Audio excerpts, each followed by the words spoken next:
Farah Diba Pahlavi has led two lives. One as the Empress of Persia, wife of the Shah.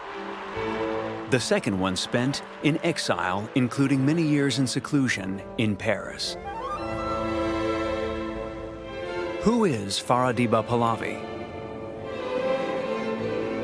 Soon see the entrance of the residence of the Iranian embassy. This is where for the first time I met His Majesty, my husband, and it's here. I hope we can see it one day. Okay, let's go before attracting attention.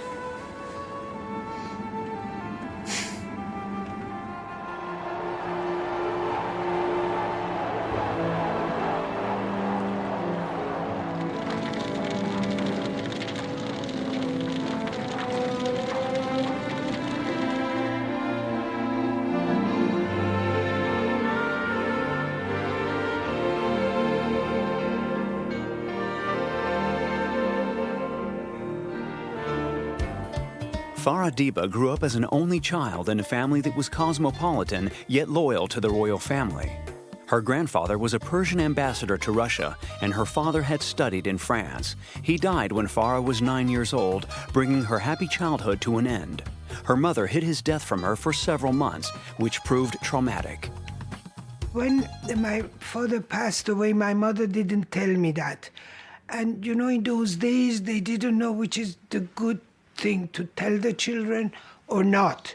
But slowly I found out among the people who were working for us in the house, because each time I came, they were talking about my father, they would stop suddenly. But I never spoke to my mother about this until I went to Paris. Farah tried to distract herself and put a lot of energy into sports.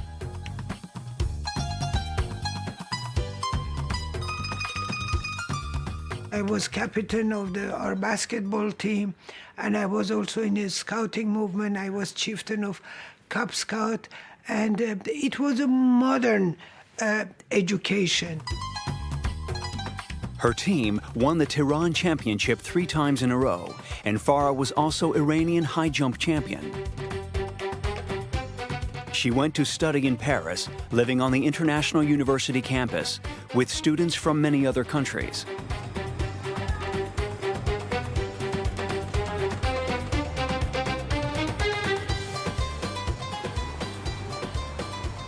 She studied architecture, which remains a passion of hers to this day.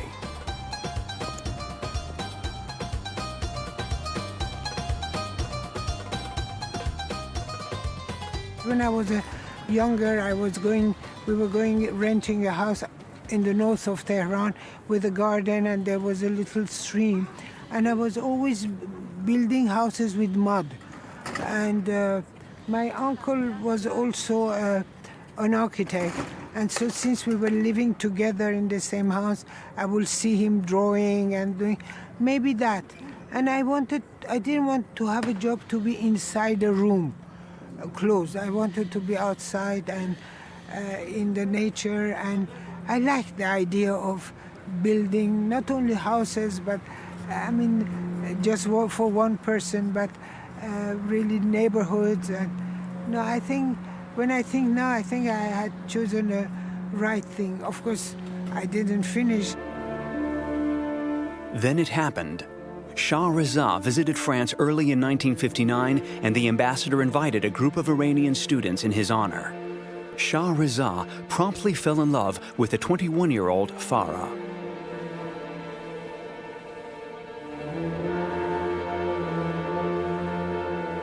When I got introduced to him, he asked me what I'm studying, and I said architecture. He was a little bit astonished, because in those days there were not many women, girls in architecture. And I remember a member of my family, a lady, was also in that occasion, and he said the Shah looked at you when you left. When you left. And I remember I wrote to my mother how happy I was to and proud to have seen His Majesty from close, and he had beautiful but sad eyes. Their engagement was celebrated 6 months later in Golestan Palace in Tehran, 18 months after the Shah had divorced his second wife, Soraya, who was unable to have children. His Majesty was sitting just next to me, and he told me I have been married twice and unfortunately it didn't work. And at the end he said, would you like to become my wife? Of course I said yes, with all my love. And he said, as a queen, you will have duties to perform. And as a child, I was raised to have duties and responsibilities, but I couldn't imagine the scale of what will happen. The Shah wanted everything to happen quickly, and their fairy tale wedding took place in December 1959. All over the world, people took an interest. Will the young queen be able to give the Shah the heir he so wanted?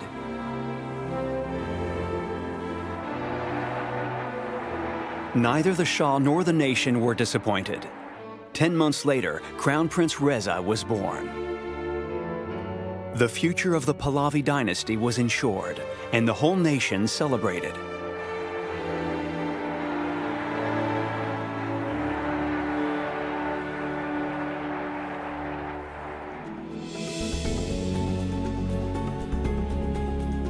In the 60s and 70s, Farah Diba became something of a style icon and a fashion role model for millions of women of her generation.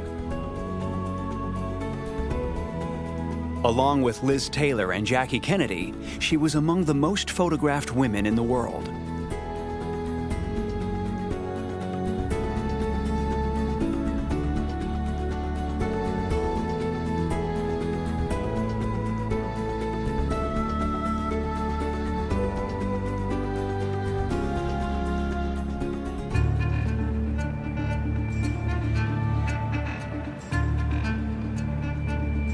But how did Farah, so fated by the West, adapt to her role as queen in an autocratic system with no freedom of speech, no freedom of the press, and whose secret service was involved in oppressing and even torturing intellectuals and artists?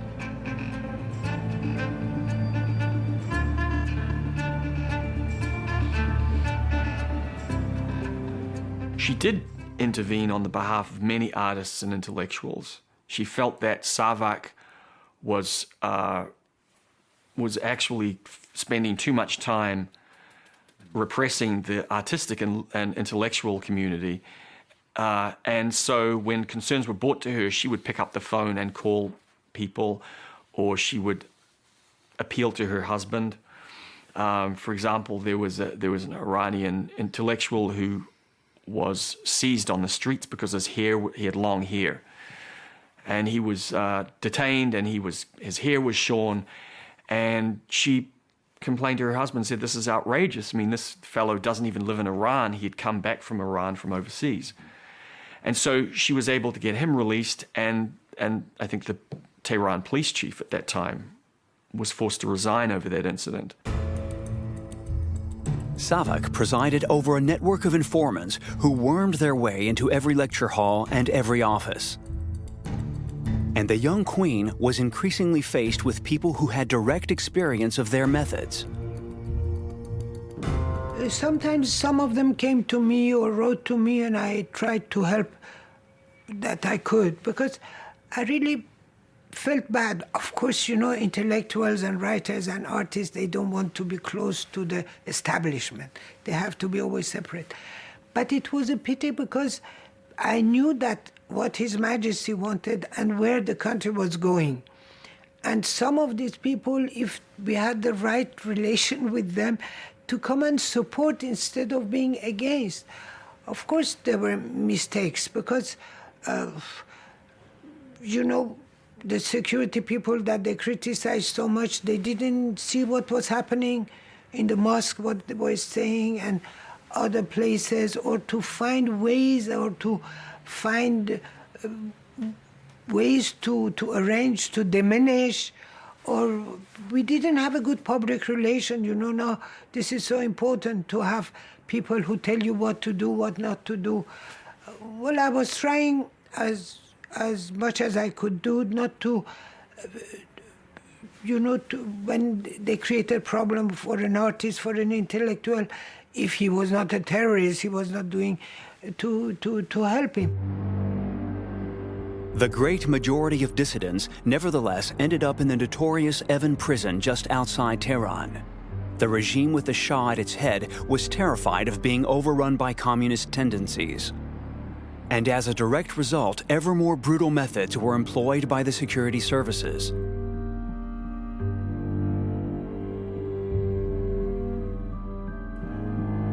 This is the Shah speaking in a rare interview. If the criticism is directed against the foundation of the state and to weakening of the state and serving the interests of a foreign country, obviously we are not going to allow that. Why should we? One of our laws is that communism is not allowed. It's banned, so you can't do it. But could a journalist in Iran dare to criticize His Majesty? He could, but I don't think that he would.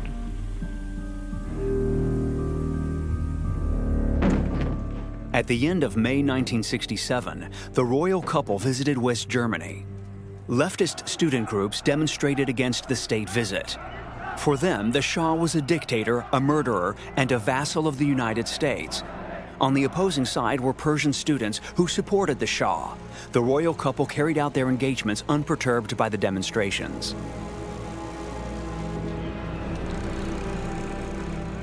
In Berlin, the demonstrations came to a climax when supporters of the Shah attacked the leftist demonstrators.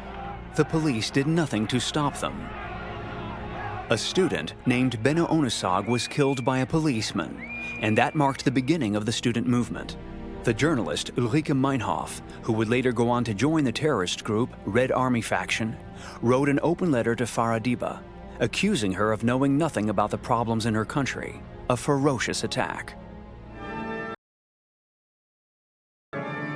What did the Shah and his wife really feel about such incidents and the criticism they received in their own country? Did they just push it to the back of their minds? I don't think they lived in the bubble. I think my parents were both quite aware of many things. I think what led us to be going down the wrong path, if I dare say this, is for some reason we were less impressed or less concerned about responding to the internal expectation than the international expectation and the way Western liberal media constantly was asking. Had we spent more time talking to our own intelligentsia, to our own dissidents, more directly, more interactively, and also talk about this openly, maybe things would have gone a little bit different. If we had more opportunities to tell people the facts, why didn't we officially make Marx and his book part of the syllabus in schools? Instead of the Savak interrogating people, imprisoning them for having leftist tendencies, tell them, what it is that you want to achieve. Bringing in the open, have open forums, discuss it, let them make their case. You have a security apparatus that has got a lot of resources and is acting independently to an extent of the court. It's not clear that people at the imperial court knew all the details about what Savak was doing. In fact, Savak and the structure in place to deal with subversives was actually designed to make sure the Shah did not know, because they thought he was too soft. The fear on the part of the generals and the security officials was that the Shah was too soft and he would never approve repressive measures that they believed were essential to maintain Iranian security and stability. The Shah wanted to turn Iran into a modern economy along the lines of the Western countries. For this reason, he opposed the nationalization of Persian oil. At least this is how his friends, the Americans, portrayed him. The Shah had already started the process of wide-ranging political, economic, and social reforms at the beginning of the 60s. Farmers were being given more land and were learning to read and write. Iran was being dragged into the 20th century.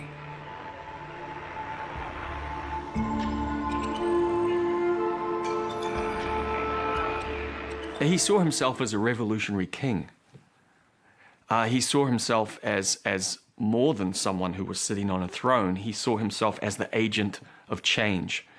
And he saw himself as the person who was best equipped to bring this change to Iran and really build on the progress and reforms of his father's era, the 1920s and 30s into the 40s. So he did see himself as revolutionary, but he also was very concerned about the threat from the Marxist left.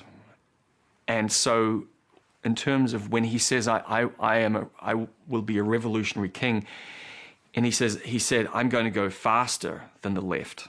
He saw himself in a way as for his own survival and for Iran to continue down this westernized path. He believed he had to move quite quickly and always stay ahead of the promises and of the people on the left. It was the beginning of a new era, and the changes were being felt by everyone. The middle classes were also becoming better educated. And, influenced by the Queen, the Shah improved rights for women. They were now able to get divorced. And from 1963 onwards, women in Iran were able to vote and to be elected to office. They also had access to all levels of education. I mean, after what we call the White Revolution in 1963, when the women had the same right as men, the country was going ahead. And I always say that I was lucky to become the Empress of Iran in a good period, that Iran was going ahead. As I said, many dreams were realized. And when His Majesty crowned me, he wanted to show to the nation that the importance he gave to women. And I never forget when he put the crown on my head, I had the feeling that he has crowned all the women of Iran. Farah was now crowned Empress, a title that had never before been given to any woman in Iranian history. Beside that, which is also important, I didn't expect, is that I was called regent. If my son had not reached the age of 20 and His Majesty had passed away before, I will become regent, and it was accepted by the Parliament and the Senate.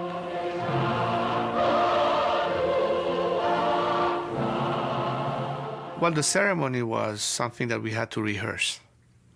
I remember many times after school going to the Golestan Palace to practice all the, various steps that we had to take. Full uniform. It wasn't fun at all, but I had to do it.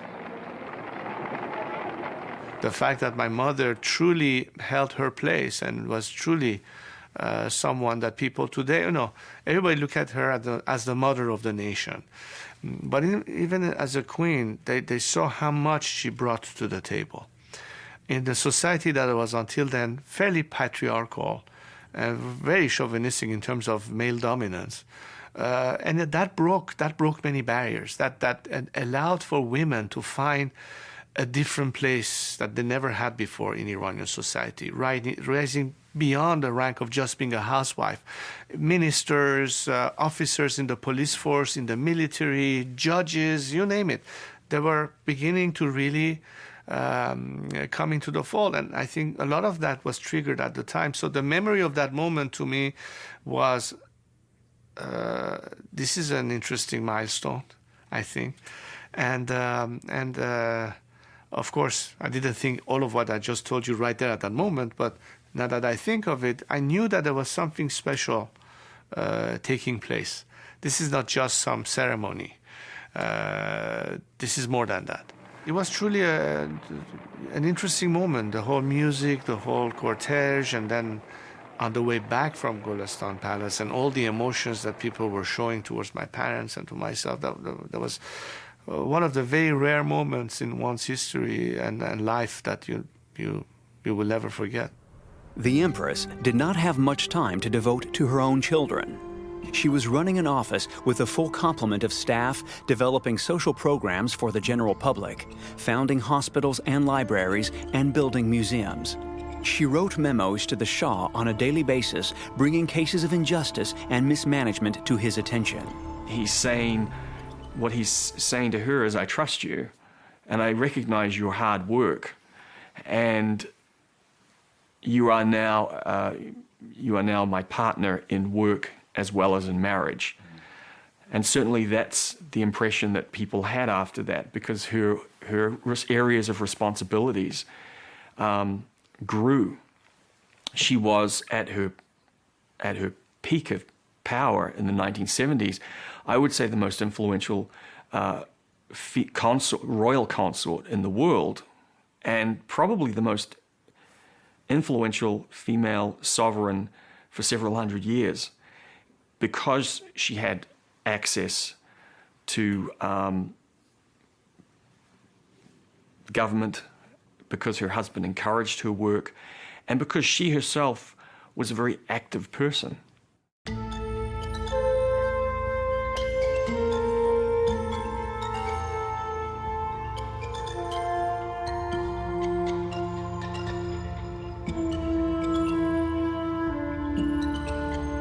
I was slowly, with the help of my compatriots who came to see me and tell me about different problems, I had the patronage of many institutions, social, educational, cultural, sportive, environment, and of course the government was doing their own job. But people would come to me and I was in a position that I could help. So, like for instance, we had a society for leprosy. I went to visit them, which touched very much our population. There were so many activities and environment. Of course, the government was doing a lot of things for our environment, but building parks and planting trees and so many really different activities, like almost 26 different activities, and the cultural activities. The Empress commissioned a museum of modern art, which opened its doors in 1977. Her main goal was to make Western art accessible to her people. Under Farah's guidance, the collection became one of the most significant outside Europe and the United States. It contained masterpieces by Jackson Pollock, Mark Rothko, Andy Warhol, and Francis Bacon. Its worth today is estimated to be around $2.5 billion. The collection survived the revolution and was displayed for a few weeks in the Tehran Museum in 2017.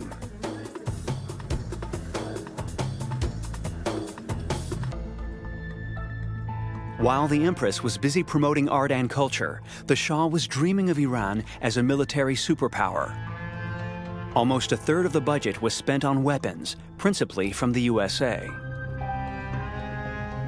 The global oil crisis of the 1970s resulted in recession and mass unemployment in Iran. Inflation was out of control, poverty returned to the country.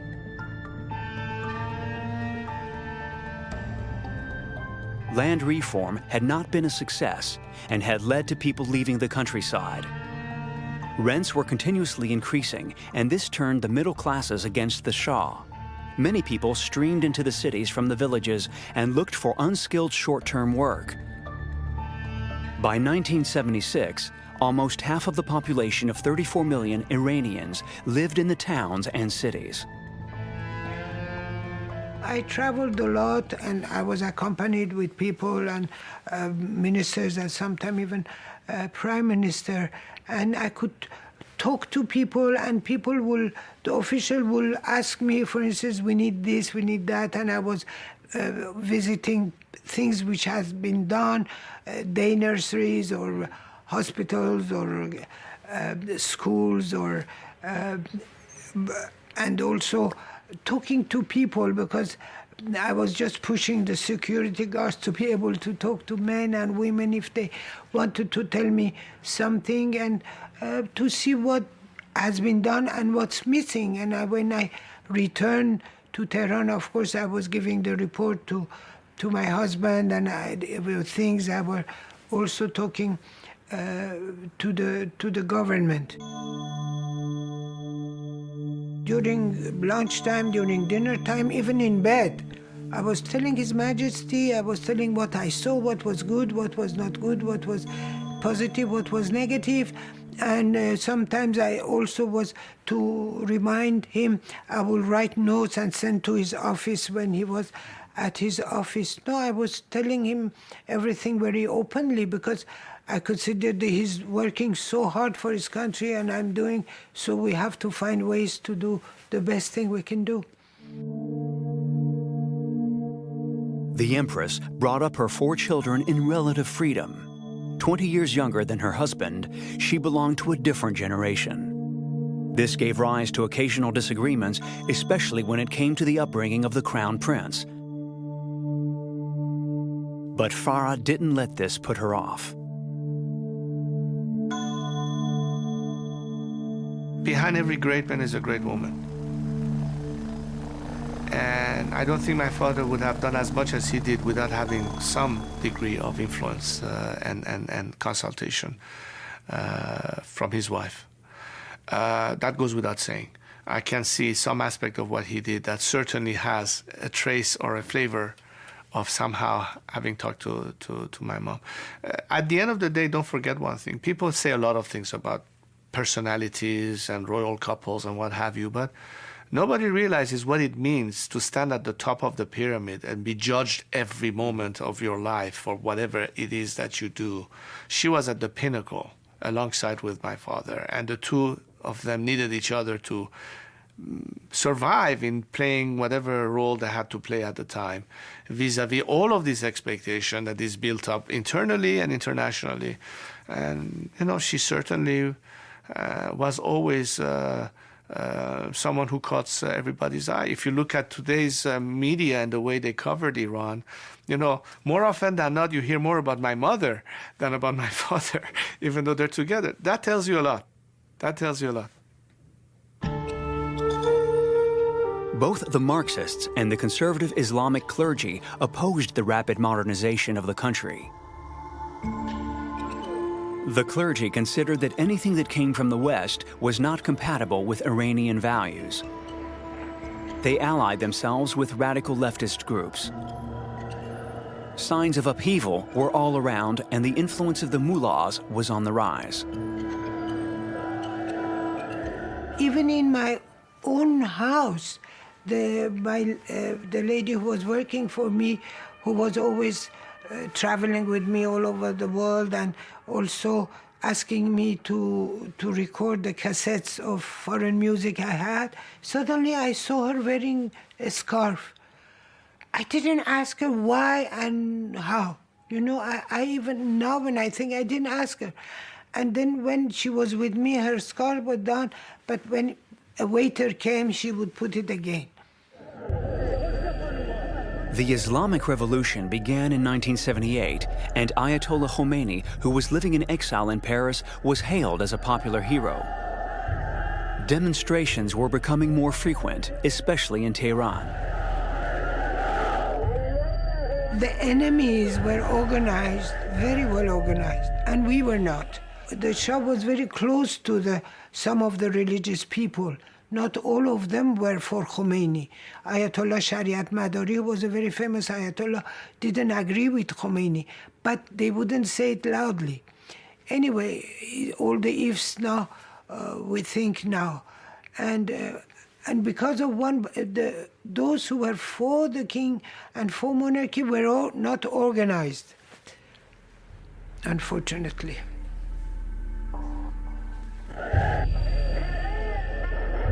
The government, the Shah, and his many followers were helpless in the face of the increasing acclaim for the new savior, Khomeini. It was the beginning of the end.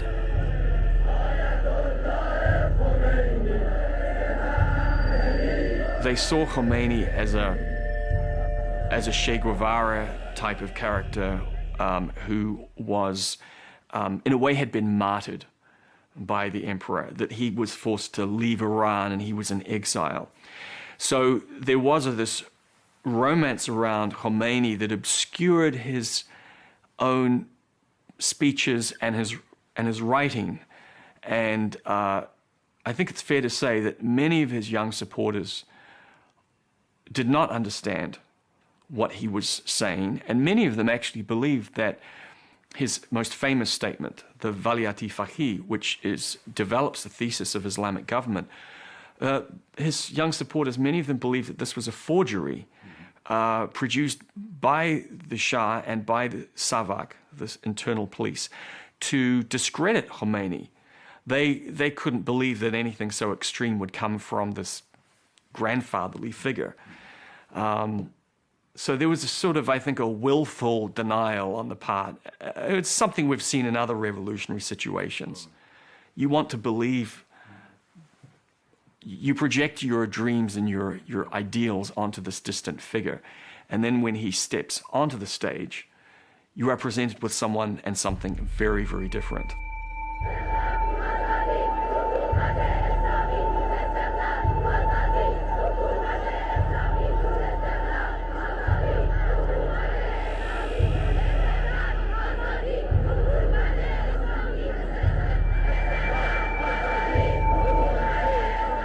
When they were shouting in the evening, Allah Akbar, which means Allah is great, in the old days that will give us peace and tranquility, but saying that scared people because they were going in the night, and I said, these are enemies of the religion. But we were hearing, and of course people were coming, and from morning till night, His Majesty was meeting many people, and many people came to me of all walks of life, telling me what's happening, what we should do and what we should not do, and I will go and tell His Majesty, and we could hear more and more the demonstrations and in the streets all over. The calls to revolution penetrated the palace walls.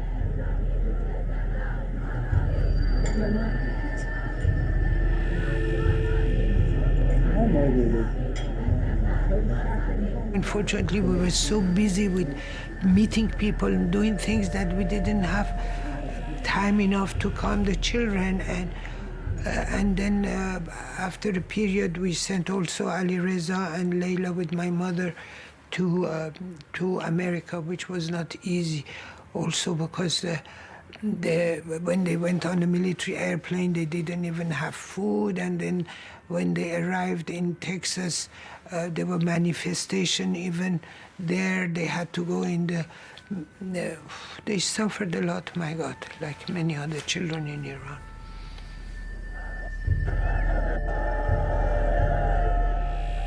In the end, even the Americans, who up to that point had supported the regime, urged the Shah to give in to the protesters.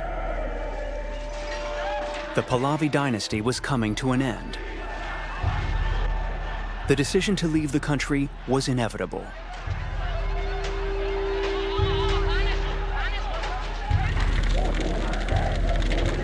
I knew that he wanted to leave, yes. And I told him, why don't I stay? Because some people saying that if His Majesty leaves, the army will lose his moral, and people will lose. Even some religious people came to see me and said that. And I said to His Majesty, allow me to stay, not that I would do anything, but as a symbol, I will stay in the house and not do anything. But you know, I remember it was not easy all those days. And one day I was in my office looking out of the window. I said, okay, the maximum at the end is that I will die, so what? Tehran Airport, January 16th, 1979. The royal couple leave Iran. I had had to take a little tranquilizer. I usually never took tranquilizers, but I had to take one not to cry or to feel sad.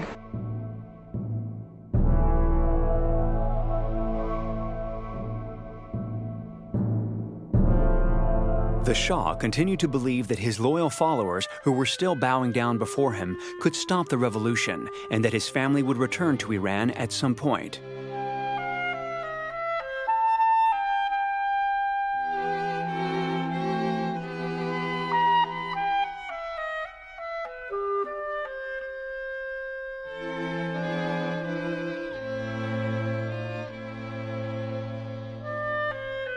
Farah Diba left everything behind. Well, almost everything. For many days, when I thought that we are leaving, I was thinking of my albums, really. Nothing else but my albums. And then I was talking to my friends, and they said, okay, put them in a suitcase, and if you have to leave, you take it with you, which I did. But I must tell you that really, you know, when in those periods, when you leave your country, your belonging, your roots, your love, your everything, material thing don't have any value in that moment. And I was not a material person anyway, which was maybe a mistake. The journey through exile took in the USA, Morocco, the Bahamas, Mexico, and Panama. The family was they were homeless, they were also stateless. Their passports were withdrawn by the new Islamic Republic. And they hoped and expected that they would find sanctuary in a European country, perhaps Great Britain, Switzerland. But with each passing week that they were outside Iran, and especially after Khomeini seized power on February 11 and began issuing threats to all the countries, if you host the family, if you take them in, I will cut off the oil revenues and you will earn I will be your enemy. And that was a very perilous time because several of the governments, we especially know the Panamanian government, was entertaining the notion of taking money from Iran in exchange for sending the Shah, the king and the emperor and empress back so they could be put on trial, and the Shah, of course, would have been executed. No doubt about it. And she probably would have been executed too. So very quickly, even the most powerful Western countries buckled under those threats and pressure. And the family were moving from country to country to country. It's a remarkable story. Even when the Shah came to the United States to have cancer treatment in late 1979, President Carter made it very clear, I want you to leave as soon as you can get out of the hospital bed. It was awful, really, because the Shah was their friend. He was a very close friend to America, and they just left him like that. And to whom? To Khomeini and to this revolution, which is, we are all suffering, the whole world are suffering from them till today. And the Shah was a friend to America, but I don't know, with politics, you don't have friends.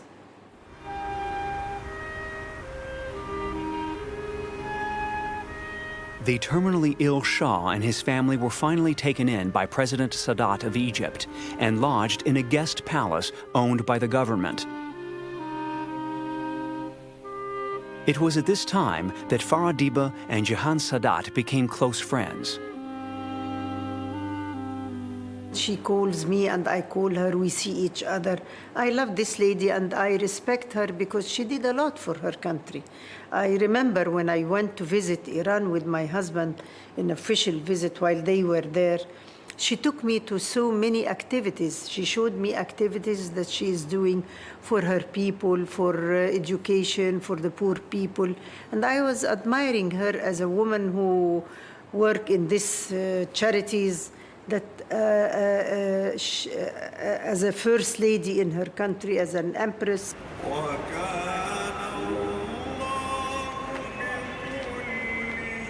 Cairo, the final resting place of the Shah. Every year, on the anniversary of his death, Farah visits his grave in the Al-Rifai Mosque. The family comes together with exiled Iranians in a ceremony to honor the Shah and Shah, the King of Kings, who is still seen by them as a demigod.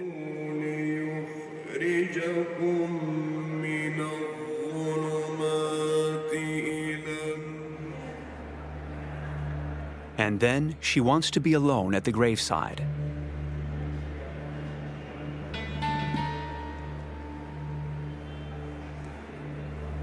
She talks to the Shah, she says.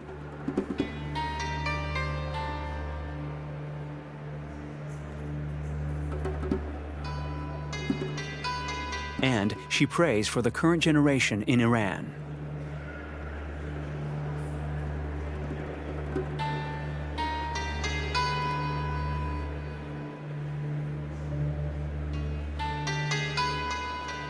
After what has happened and what they have heard about us by this regime, when I see young people, boys and girls in the streets in France or in America, they come to me, they kiss me, they hug me, they take picture, and that gives me a lot of energy. And sometimes they ask me to call them, which I do, without saying my name, but they recognize my voice. And it gives them courage. They tell me, you gave us courage for 3 months, we are going to be okay. And it gives me courage too. So as far as I could, I have kept my energy and my positive thinking. And one day, if I don't, well, I don't. So.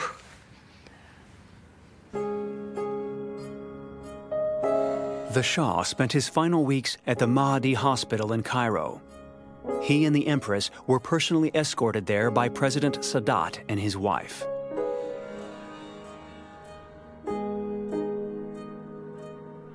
The Shah was suffering from a malignant tumor in his lymph nodes that had previously been treated in the USA.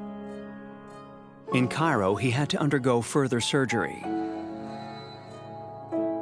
Doctors were flown in from France and from the United States. But the Shah's condition got worse day by day.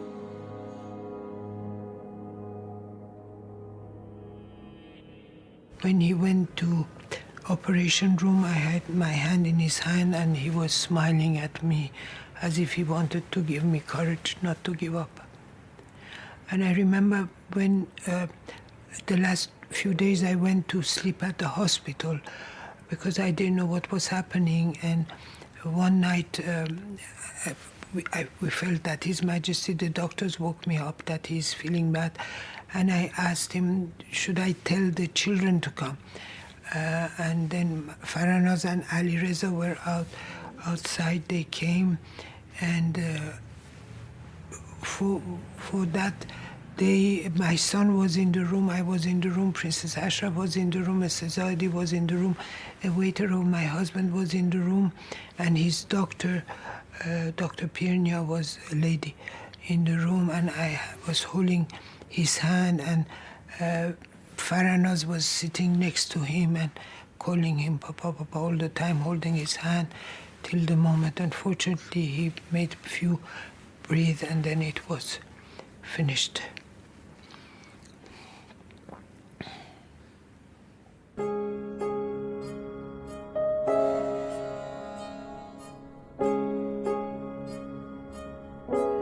The lady Iranian doctor who was with us all the time took his ring, which gave to me, and he's staying with me all the time. And then he took, he was always carrying a little bag of Iranian soil. That's what it is. And then we went to kiss him goodbye in the other room.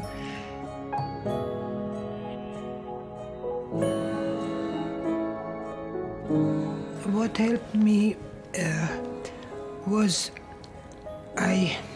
during those times at the hospital, I was always looking at the Nile River and imagining all the kings and queens who had come and gone, and I said, I'm like one of them. I don't have to think so much. When my father passed away in Cairo, My mother was still young. The whole load of the world on her shoulder. Us, where are we? Are we going to be here? Are we going to be where? We were all scattered for a while. I lived in Morocco. They lived in the States. I mean, it was as dysfunctional as many families that were scattered as a result of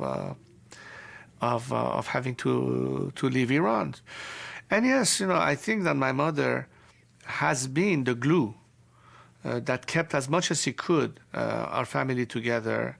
She definitely brought us a lot of, I don't know if that's the right word, but some degree of tranquility, if that makes any sense, despite all of this initial chaos and later on sadness. So she always tried to bring smile to people's faces, including us. And that's very, very healthy. That's very necessary. You can lament all you want, or you can say, okay, I'm going to deal with it. And, for the most part, she dealt, and she has, and continues to deal with it.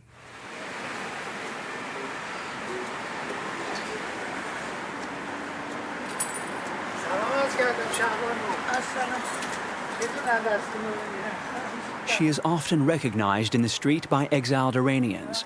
For them, she remains Shah Banu, their empress.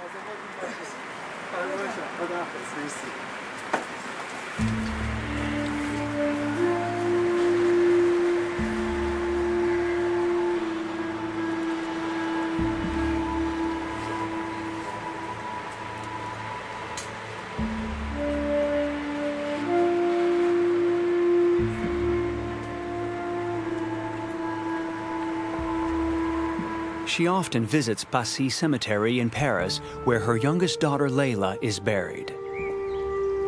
Layla took her own life in London in 2001, having suffered for a long time from depression.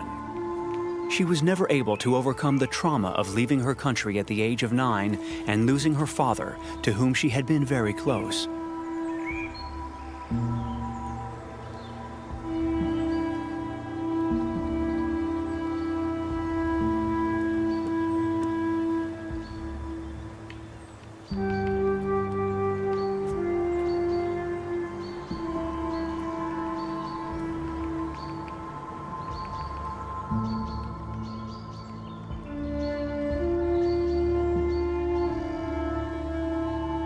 Layla's brother, Ali Reza, also committed suicide in 2011 at the age of 44.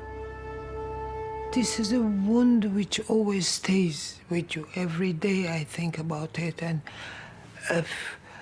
both of them were so intelligent. Ali Reza was so cultured. You could ask anything about Persian culture. He was studying ancient Iranian civilization in Harvard. And also Layla, she was so intelligent, so she had a lot of friends, a lot of ideas. No, it's a wound which will never heal, but I have to go on for my other children and grandchildren to continue.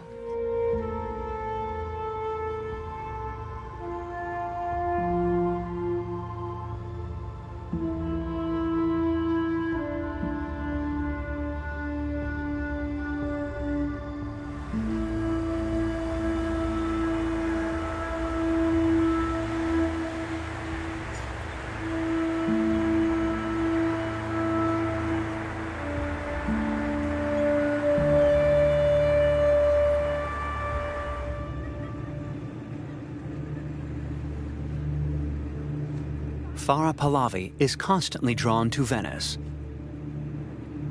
The magic of this endangered city never fails to charm her.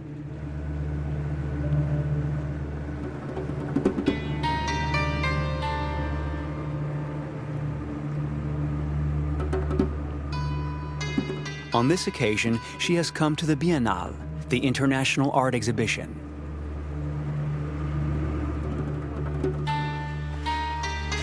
She particularly wants to see an installation by the British artist Damien Hirst, who has called his installation Treasures from the Wreck of the Unbelievable.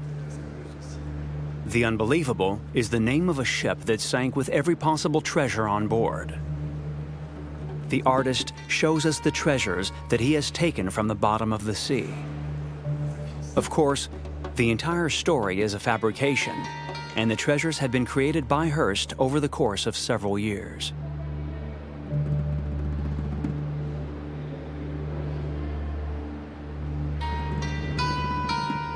What is real and what is false?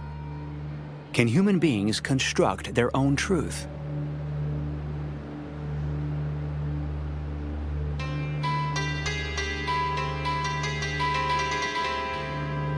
Farah Pahlavi holds on to her truth and is thus able to find peace.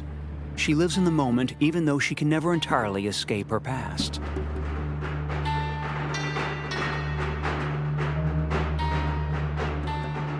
Whenever she appears at major events, it is out of a sense of duty. She doesn't hanker after her former life as Empress. From her base in Paris, she stays in close contact with her compatriots in Iran via email, social media, and telephone. She has become something of an idol again in Iran and has hundreds of thousands of followers on Facebook alone. A foreign country can never feel like home, but home can feel like a foreign country, she says. الو خانم لاله درود بر شما من فرح پهلوی. At sunset, she sometimes takes a walk in the Parc Montsouris. Montsouris? Good for me. Where there is a statue entitled The Death of the Lion. She often went there when she was a student. At that time, before the Islamic Revolution, the lion represented the power of the ruler in the Persian coat of arms.